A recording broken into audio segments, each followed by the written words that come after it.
అసలు ఎందుకు ధ్యానం, ఎందుకు మెడిటేషన్?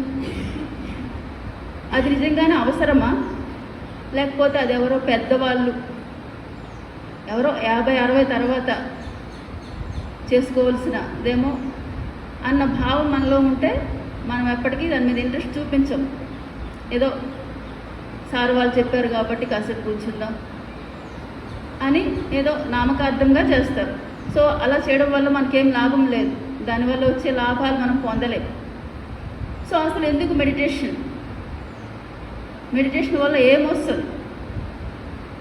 మెడిటేషన్ చేయడం వల్ల ఏమొస్తుంది అంటే మన లోపలికి కాస్మిక్ ఎనర్జీ మన లోపలికి వస్తుంది. కాస్మిక్ ఎనర్జీ అంటే ఇదేంటిది అసలు? ఇది ఎక్కడుంటుంది అంటే కాస్మిక్ ఎనర్జీ అంటే విశ్వశక్తి. విశ్వశక్తి అంటే ఈ విశ్వాన్ని నడిపించే శక్తి. విశ్వము అంటే అందులో మన భూమి ఉంది, గ్రహాలు ఉన్నాయి, సోలార్ సిస్టమ్స్ ఉన్నాయి, గెలాక్సీస్ ఉన్నాయి, సకల సృష్టి ఉంది.